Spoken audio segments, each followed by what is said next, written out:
एक प्रश्न विचारतो तुम्हाला. तुमच्या घरात एक 8-9 वर्षाचं मूल आहे का? त्या मुलाची हाडं पुढच्या आयुष्यात किती मजबूत असतील हे आत्ता ठरतंय. आजच्या घडीला, आजच्या जेवणात, आजच्या खेळण्यात. पण आपण त्याकडे लक्ष देत नाही. आणि मग काय होतं? 40 नंतर गुडघे दुखायला लागतात, कंबर दुखते, जिना चढायला त्रास होतो. डॉक्टर सांगतात ऑस्टिओपोरोसिस आहे, हाडं ठिसूळ झाले आहेत. आणि आपण विचारतो हे कधी झालं? झालं नाही, घडवलं गेलं वर्षानुवर्षे अनावधानाने. आजचा व्हिडिओ याच विषयावरती आहे. हाडांची बळकटी कशी तयार होते, का कमी होते आणि आपण काय करू शकतो लहान मुलांसाठी आणि आपल्यासाठी, शास्त्रीय माहिती सहित. पूर्ण व्हिडिओ शेवटपर्यंत नक्की पहा. नमस्कार मित्रांनो, मी आहे डॉक्टर गोरे आणि आजचा विषय आहे हाडांची बळकटी, ज्याला इंग्रजीत बोन हेल्थ म्हणतात. हा विषय मला का महत्त्वाचा वाटतो? कारण आपल्या समाजात हाडांबद्दल खूप गैरसमज आहे. कोणी म्हणतं दूध पी, हाडं मजबूत होतात. कोणी म्हणतं म्हातारपणी हाडं दुखणारच. कोणी म्हणतं कॅल्शियम सप्लिमेंट घे म्हणजे झालं. या तिन्ही गोष्टी अर्धवट सत्य आहे आणि अर्धवट सत्य हे पूर्ण जास्त धोकादायक असतं. आज आपण बघणार आहोत, एक, हाडं कशी बांधतात आणि कशी मजबूत होतात. 2, लहान मुलांच्या हाडांसाठी पालकांनी काय करायला हवं. आणि 3, 40 नंतर काय होतं आणि त्यावर काय उपाय आहे. आणि 4, कोणते गैरसमज आहे जे आपण सोडायला हवेत. चला तर मग सुरुवात करूया. आधी एक मूलभूत गोष्ट समजून घेऊया. हाडं मृत असतात असं आपल्याला वाटतं, पण ते चुकीचं आहे. हाडं जिवंत असतात, त्यांच्यात रक्तवाहिन्या असतात, पेशी असतात आणि या हाडांचं रोज नूतनीकरण होत असतं. यात 2 प्रकारच्या पेशी महत्त्वाच्या आहेत. ऑस्टिओब्लास्ट या पेशी नवीन हाडांचं बांधकाम करतात आणि ऑस्टिओक्लास्ट या पेशी जुन्या हाडांचं तोडकाम करतात. लहानपणी ऑस्टिओब्लास्ट जास्त ॲक्टिव्ह असतात, बांधकाम जास्त होतं. आणि म्हातारपणी ऑस्टिओक्लास्ट जास्त ॲक्टिव्ह होतात, म्हणून तोडकाम जास्त होतं. हे सायकल समजलं की पुढची सगळी गोष्ट आपोआप कळते. आता सर्वात महत्त्वाची कन्सेप्ट, पीक बोन मास. हा शब्द लक्षात ठेवा. पीक बोन मास म्हणजे तुमच्या आयुष्यात तुमची हाडं जास्तीत जास्त किती मजबूत होऊ शकतात, ती अप्पर लिमिट. ही अप्पर लिमिट कधी गाठली जाते? तर साधारणतः 25 ते 30 वर्षापर्यंत. त्यानंतर हाडांची डेन्सिटी हळूहळू कमी होते. हे नॅचरल आहे, थांबवता येत नाही. पण ती अप्पर लिमिट जितकी जास्त असेल तितकी 60-70 वयात हाडं मजबूत असतील. आणि ती अप्पर लिमिट ठरते बालपणात, तरुणपणात. म्हणूनच मी म्हणालो, तुमच्या 8 वर्षाची मुलांची हाडं 40-50 वयामध्ये कशी असतील हे आज ठरतंय. आता हाडांना बळकटी कशामुळे मिळते? तर 3 मुख्य घटक आहे. 1, कॅल्शियम, हाडांचा मुख्य कच्चा माल. 2, व्हिटॅमिन डी, कॅल्शियम शरीरात ॲब्सॉर्ब व्हायला हे लागतं. व्हिटॅमिन डी शिवाय कॅल्शियम युजलेस आहे. आणि 3, फिजिकल ॲक्टिव्हिटी, हाडांवर लोड पडला तरच ते मजबूत होतात. हे 3ही एकत्र काम करतात, एकट्याने काही होत नाही. आता प्रत्येक गोष्ट सविस्तर बघूया. जे पालक बघत आहे त्यांना सांगतो, हा सेक्शन तुमच्यासाठी खूप महत्त्वाचा आहे. कारण तुमच्या हातात एक मोठी संधी आहे, तुमच्या मुलांची हाडं आयुष्यभर मजबूत करण्याची. कॅल्शियम म्हणजे फक्त दूधच नाही. मुलाला दूध पाज हे आपण रोज ऐकतो, पण दूध नाही प्यालं तर, किंवा मूल दूधच पित नसेल तर सांगतो, दूध हा कॅल्शियमचा एकमेव सोर्स नाही. नाचणी हे आपलंच महाराष्ट्रीयन फूड आहे, या दुधापेक्षा जास्त कॅल्शियम आहे. तीळ, 1 चमचा तिळात भरपूर कॅल्शियम असतं. हिरव्या पालेभाज्या, मेथी, पालक, शेपू, रागी, लाडू, नाचणी, भाकरी यांचा समावेश रोजच्या जेवणात करा. लहान मुलांना दररोज किती कॅल्शियम लागतं? तर 4 ते 8 वयोगटापर्यंत दररोज 1000 mg, 9 ते 18 वयोगटापर्यंत दररोज 1300 mg. हे आहारातून मिळवणं शक्य आहे. सप्लिमेंट्स लगेच नको. आता व्हिटॅमिन डी यासाठी लागते सूर्यप्रकाशाची गरज. आता एक धक्कादायक सत्य सांगतो, भारत हा उष्णकटिबंधीय देश आहे. आपल्याकडे 12 महिने ऊन असतं, तरीही भारतात 70 ते 80% लोकांमध्ये व्हिटॅमिन डी कमी आहे. हे कसं शक्य आहे? कारण व्हिटॅमिन डी साठी लागतं योग्य वेळेचं ऊन. सकाळी लवकर किंवा संध्याकाळी उशिरा उन्हात बसल्याने व्हिटॅमिन डी मिळत नाही. सकाळी 10 ते दुपारी 3 या वेळेच्या उन्हात UVB रेज असतात, त्यामुळे व्हिटॅमिन डी तयार होतं आणि किती वेळ?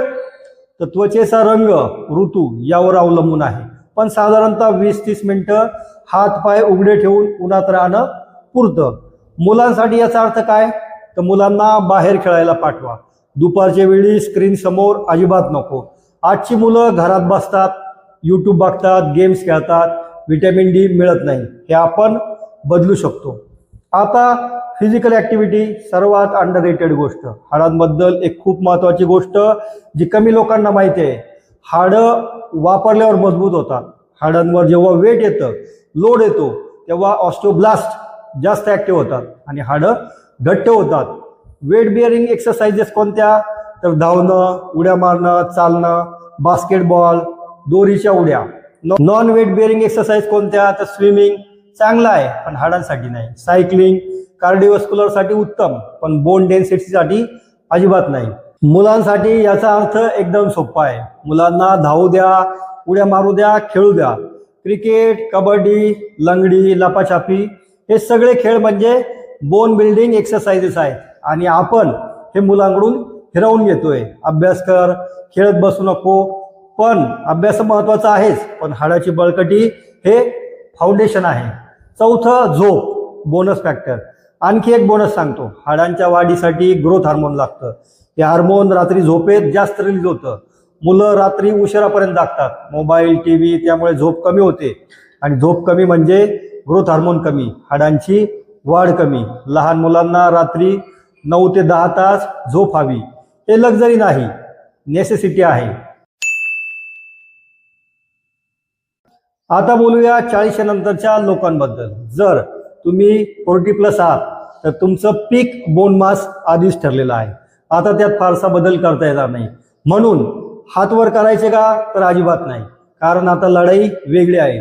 आता मिशन आहे जे आहे ते टिकवणं. पहिली 30 वर्ष डिपॉझिट फेज, जास्तीत जास्त बोन मास बिल्ड करणं आणि त्या पुढचे 30च्या पुढे विड्रॉल फेज, बोन मास कमी होण्याचा वेग कमी करणं. ऑस्टिओपोरोसिस म्हणजे काय? तर ऑस्टिओपोरोसिस म्हणजे हाडं ठिसूळ होणं. पोरस म्हणजे छिद्र पडणं. सामान्य हाडाच्या आत एक स्ट्रक्चर असतं जाळ्यासारखं घट्ट सॉलिड. ऑस्टिओपोरोसिसमध्ये ती जाळी विरळ होते, हाडं कमकुवत होतात. परिणाम काय? तर साध्या पडण्याने फ्रॅक्चर होतं. कधी कधी खोकल्यानेही व्हर्टिब्रा फ्रॅक्चर होतो. भारतात 50 वर्षावरील 50% महिला आणि 25% पुरुष यांना ऑस्टिओपोरोसिस किंवा ऑस्टिओपेनिया आहे. हे आकडे खूप मोठे आहेत. आता महिलांना जास्त धोका का? हे महत्वाचं आहे. मेनोपॉज नंतर महिलांमध्ये बोन लॉस खूप जलद होतो, कारण इस्ट्रोजन हे हार्मोन हाडांचं रक्षण करतं. मेनोपॉज नंतर इस्ट्रोजन कमी होतं, त्यामुळे ऑस्टिओक्लास्ट जास्त ऍक्टिव्ह होतात. पहिल्या 5 ते 7 वर्षात 20 ते 30% बोन सिटी कमी होऊ शकते. म्हणूनच 44 ते 55 या वयात बोन हेल्थकडे लक्ष देणं खूप गरजेचं आहे. 40+ व्यक्तींसाठी तर काय करावं? तर 4 गोष्टी. 1, कॅल्शियम आणि व्हिटॅमिन डी आहारातून आणि गरज पडल्यास सप्लिमेंट.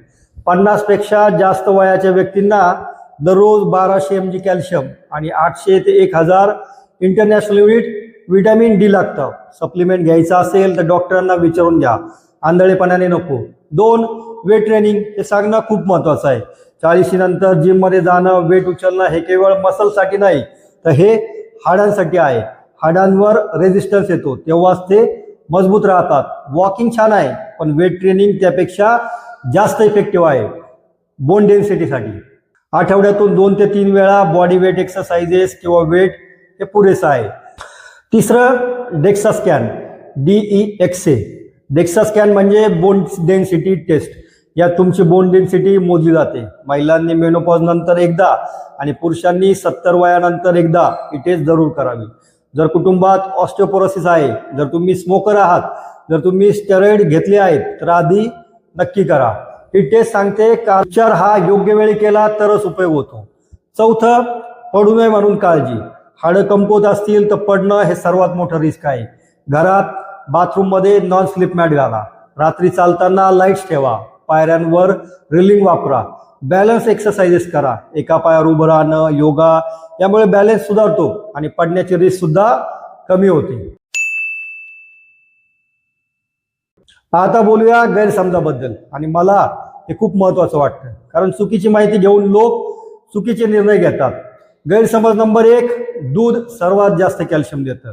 100 ml दूध साधारणतः 120 mg कॅल्शियम, तेही खरंच दूध असेल तर. बाकी तुम्हाला माहिती आहे आज दुधाच्या नावाखाली काय मिळतं. तीळ 100 ग्रॅम मध्ये 975 mg कॅल्शियम असतं. नाचणीच्या 100 ग्रॅम मध्ये 344 मिलीग्रॅम कॅल्शियम आहे आणि राजगिरामध्ये 100 ग्रॅम मध्ये 209 mg कॅल्शियम मिळतं. दूध कॅल्शियमसाठी उत्तम आहे, पण ते एकमेव सोर्स आहे असं नाही. जे लोक लॅक्टोज इंटॉलरंट आहेत, ज्यांना दूध आवडत नाही, त्यांच्यासाठी पर्याय आहेत आणि ते चांगले पर्याय आहेत. गैरसमज नंबर 2, कॅल्शियम सप्लिमेंट घेतलं की पुरे. कॅल्शियम सप्लिमेंट घेतलं आणि व्हिटॅमिन डी नसेल तर त्या कॅल्शियमचं काय होतं, तर ते इंटेस्टाईनमधून ॲब्सॉर्बच होत नाही आणि शरीरात जातं, पण ते वाया जातं. कॅल्शियम प्लस व्हिटॅमिन डी अशी ही पेर आहे. एकट्याने कॅल्शियम सप्लिमेंट्स उपयोगाचं नाही. शिवाय रिसर्च असं सुचवतं की व्हिटॅमिन डी शिवाय जास्त कॅल्शियम सप्लिमेंट घेतल्याने किडनी स्टोन आणि कार्डिओव्हास्क्युलर प्रॉब्लेमचा धोका वाढू शकतो. म्हणूनच सप्लिमेंट्स डॉक्टरांच्या सल्ल्याने घ्या, जाहिराती बघून नाही. गैरसमज नंबर 3, म्हातारपणी हाडं दुखणारच. हे नॅचरल आहे? नाही, हे नॅचरल नाही, हे प्रिव्हेंटेबल आहे. ऑस्टिओपोरोसिस हा एजिंगचा अटळ भाग नाही. योग्य आहार, व्यायाम, वेळीच लक्ष, हाडं 70-80 वयातही मजबूत ठेवता येतात. म्हातारपण आलं की हे होणारच हा विचार आपल्याला पॅसिव्ह बनवतो. विज्ञान सांगतं की आपण यावर नियंत्रण ठेवू शकतो. चौथा गैरसमज, हाडदुखीवर चुंबकीय पट्टा, तेल, विशेष काढा. बाजारात अनेक प्रोडक्ट आहे. Magnetic band, special oils, herbal काढे हाडांसाठी म्हणून विकले जातात. यांना कोणताही वैज्ञानिक आधार नाही. मॅग्नेटिक थेरपीसाठी कॉचरेन्स रिव्ह्यू सांगतं ऑस्टिओआर्थरायटिसमध्ये याचा कोणताही प्रूव्हन बेनिफिट नाही. या प्रोडक्ट्सवर पैसे खर्च करण्याऐवजी तो पैसा चांगल्या अन्नावर, व्यायामावर आणि डॉक्टरांकडे जाण्यासाठी वापरा. जाहिरात करणारे प्रोडक्ट विकतात, विज्ञान एव्हिडन्स देतं. फरक ओळखा. आता या सगळ्याचा सारांश घेऊया. मुलांसाठी पालकांनी काय करावं? जेवणात नाचणी, तीळ, हिरव्या पालेभाज्या यांचा समावेश करा. दुपारी बाहेर खेळायला पाठवा. रोज किमान 30 ते 45 मिनिटं. रात्री 9 ते 10 तास झोप सुनिश्चित करा. स्क्रीन टाईम कमी करा. बाहेर खेळणं हे त्याहून महत्त्वाचं आहे. आणि व्हिटॅमिन डी डेफिशियन्सी तपासण्यासाठी वर्षातून एकदा ब्लड टेस्ट करा. 40+ साठी व्यक्तींनी काय करावं? ते कॅल्शियम आणि व्हिटॅमिन डी आहारातून, गरज असल्यास सप्लिमेंट, डॉक्टरांच्या सल्ल्याने. आठवड्यातून 2-3 वेळा वेट बेअरिंग एक्सरसाइज. मेनोपॉज नंतर महिलांनी डेक्सा स्कॅन करा. स्मोकिंग पूर्णपणे बंद करा, हे बोन हेल्थसाठी खूप हानिकारक आहे. बॅलन्स एक्सरसाइज करा. पडण्याचं रिस्क कमी करा. शेवटी एक गोष्ट सांगतो, हाडं दिसत नाही, दुखत नाही जोपर्यंत खूप उशीर होत नाही. म्हणूनच आपण त्याकडे दुर्लक्ष करतो. पण शरीराचा सांगाडा मजबूत असेल तरच आयुष्य मजबूत राहतं. तुमच्या मुलाला चांगल्या शाळेत टाकता, चांगले कपडे घेता, चांगलं खाऊ घालता, पण त्याला बाहेर खेळायला पण पाठवा. नाचणीची भाकरी पण द्या. हे छोटे निर्णय आज घेतलेले पुढच्या 30-40 वर्षात मोठा फरक करतात. हाडांची बळकटी ही एका दिवसात येत नाही, पण एक दिवसाने नक्की येते. तर हा व्हिडिओ उपयुक्त वाटला तर शेअर करा. विशेषतः ज्यांच्या घरी लहान मुलं आहेत त्यांच्यापर्यंत नक्की पोहोचवा. आणि कमेंट्समध्ये नक्की सांगा तुमच्या घरी कॅल्शियमसाठी काय खातात, नाचणी की दूध. सबस्क्राईब करा. पुढच्या व्हिडिओत भेटूया. नमस्कार. जय हिंद, जय महाराष्ट्र.